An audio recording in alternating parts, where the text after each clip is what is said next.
Promised Land. It's a film about fracking. Not the sexiest topic, but something that definitely needs to be discussed. It's directed by Gus Van Sant, who, if you'll remember, also teamed up with Matt Damon for a little film called Good Will Hunting. Right. One of the best movies. Right. One of my favorites ever. And for people that don't know what fracking is, basically it's like shale, and you kind of crush it to try and get all of the carbon stuff out of it. It's a way of drilling for oil and gas here in America, but it's very controversial and because labor-intensive. there might be things that may or may not be good for the environment. But who cares about the environment when we can talk about one of the sexiest men alive, George Clooney, who drew an interesting comparison when I spoke with the stars.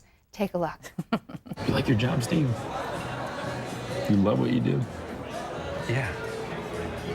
On days like this, yeah, I do. Matt Damon? Matt Damon. Just compared you to George Clooney. What? Yeah. Listen, that bag full of money I gave him obviously is paying off for me, so that was smart. He's a really impressive guy, and I think people have an idea of him, you know, because he's Jim on The Office. People think that's the kind of, you know, I mean, when I first met George Clooney, George Clooney was the guy from ER.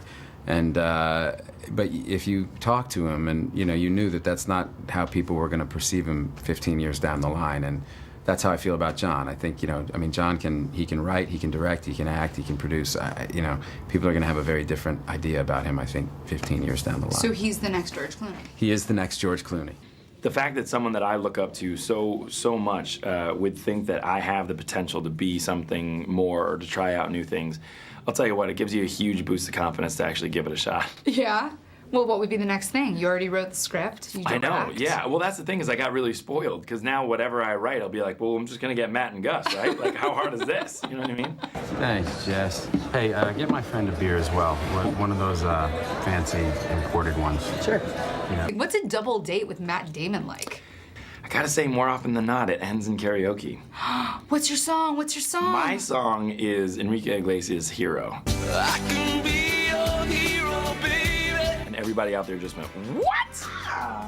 But it's true. And then I always do The Gambler. And so we, a lot of times, do a duet of The Gambler. You didn't know The Gambler was a duet, but it is when Matt Damon and I do it.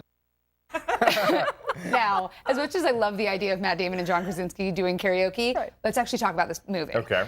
I have in the past, I have said, and this might get me into trouble, that Ben Affleck was always kind of the brains of the operation between him and Matt Damon. Matt Damon was always the golden child. But when Good Will Hunting came out, I thought, I don't know, there's something about this Ben Affleck guy that just seems a little bit more impressive.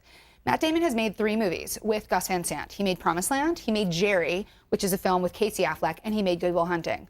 Good Will Hunting is the only good movie out of the bunch. Good Will Hunting's great. Ben Affleck goes off and he makes what? Argo, Gone Baby Gone. I love Matt Damon as an actor, but as a director and as a writer and as a producer, it just seems like he's too concerned with telling you something and preaching to you as opposed to giving you really great storytelling, which I think Ben Affleck does better. John Krasinski is an actor who I adore. He's very charming. He's very charming in this movie. But the writing, the script, which they wrote together, it seems like they were more interested in having a great time together than they were making a really good movie. So you weren't loving it? I wasn't loving it. It's not dissimilar to when I saw the second 2 Ocean's 11 movie, 12 and 13, where you were like, did you guys just make this movie so you could go on a British vacation or a European vacation? Well, I like those movies, though, and I enjoyed the fact that it was just kind of fun. I didn't know, I wanted no depth at all. You got it. Watching them. I loved Ocean's 11, but 12 and 13 are just a little bit lackluster, and I feel like this could have been a great movie, but they just don't have the chops. And the truth is that Ben Affleck, he's the guy who's going to win the Oscar, and Matt Damon's the guy who's just a really great actor. Quick question. Yes? Is Krasinski breaking up the Matt Damon-Ben Affleck duo? Bromance? Yeah, the bromance. Oh, you'll never break up that bromance. All right, so he's like the other dude in the dude triangle? Matt and Ben, that's for life. All right. John and Matt, that's just a dalliance. Sasha, thank you.